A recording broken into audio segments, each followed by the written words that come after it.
आमे ताकू आज सफल रूपायन करने जाऊँगी। एणु मु आगु कही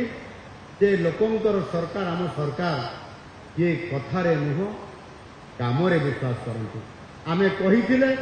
आज 3 मास भितर आम ग्राउंड ब्रेकिंग करने जाऊँगी। आज आम सामने यही प्रोजेक्ट यही आज चिप्स आम सामने छिड़ा होती काली ताकू आम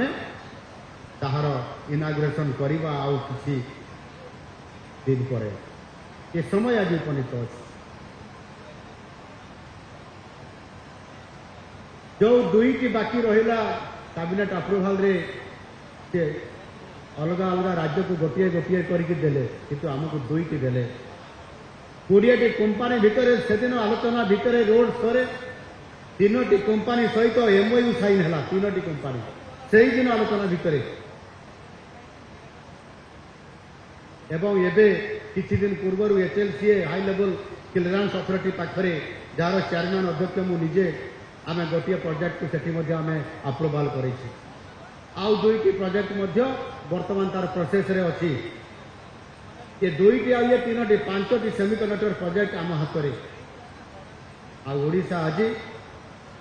गुजरात पर द्वितीय स्थान हासिल करने जाऊँगी। ये सेमीकंडक्टर प्रोजेक्ट निर्माण करिबारे जोटा कि आपंकर आमर जो संभावना अच्छी आम मैन पावर अच्छी आमर स्किल अच्छी ये टेक्नोलोजी आम ओडिशा रे जो इंजीनियरिंग कॉलेज अच्छी राउरकेलार से नीट कहतु बा आपंकर एमकेसीजी कॉलेज पारलाखेमुंडी जो इंजीनियर माने निजे चिप्स बनईकरी जिते बड़े हाथ सेमिकन इंडिया 2025 यशोभूमि रे माननीय आईटी मिनिस्टर अश्विनी वैष्णव द्वारा माननीय यशस्वी प्रधानमंत्री को हस्तांतर करले जे आम ओडिशा रु सेमिकंडक्टर चिप्स बनईचु लैबोरेटरी बनईचु सेते बड़े प्रधानमंत्री मोदी बहुत आनंदित और खुशी होते आम पाखरे से कला से टेक्नोलोजी अच्छी आम ताकू केवल एक्सप्लोर करने कथा जहाँ भी हो ये एक सुजोग आमको आज आम हाथ पाहांतारे पहुँची पारी से आम सरकार आसला make in Odisha Utkarsh Odisha conclave 2025 परिप्रेक्षी आज आम केवल शिल्प प्रतिष्ठा करने केवल स्टील प्लांट करने नुह 16टी सेक्टर रे आम 13 लाख कोटी टंकार एमओयू साइन करिसंती एवं हाई अथॉरिटी क्लियरेंस रे आम 5,64,000 कोटी टंकार प्रोजेक्ट को अप्रूवाल करैछंती जो 1,64,000 आमर शिक्षित युवक युवती माने एठी जो भाई भौणी माने अछंती सेही माने एठी ओडिशा रे बड़ बड़ प्रोजेक्ट रे चाकरी करिवे जॉब करिवे ये सुजोग हाथ पांतारे सुनिश्चित निश्चित भाव में आपण माने खुशी हेबा दरकार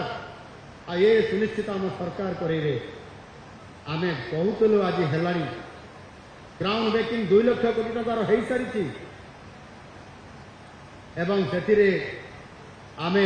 पाखापाखि 40,000 युवक युवती को आम निजुक्ति देवारे आज सक्षम हो केवल ये इंडस्ट्री सेक्टर में गवर्नमेंट सेक्टर में आम 30,000 युवक युवती मान को चाकरी दे सारी आगामी दिन में आम 45,000 को आम पहुंचू ये संभव डबल इंजिन सरकार रे ये संभव माननीय प्रधानमंत्री नरेंद्र मोदी जी ओडिशा प्रति जो भल भावना अच्छी ओडिशा को भल पाइबा आ ओडिशा एक संभावना राज्य हिसाब से जो जेबड़ी भाव में से यहाँ देखुंट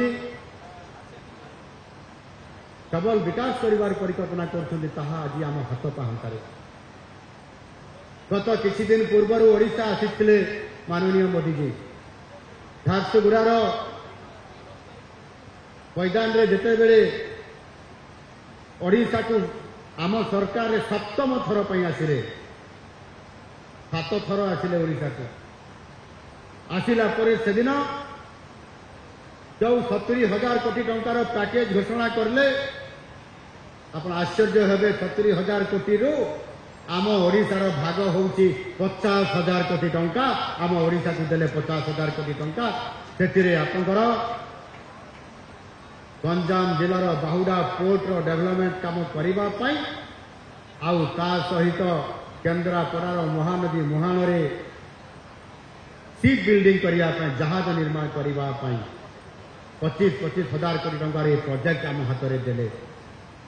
से जेते बड़े भुवनेश्वर को आसंती जेते बड़े ओडिशा को आसंती माननीय प्रधानमंत्री जी केते बड़े खाली हाथ रे आसंती नहीं।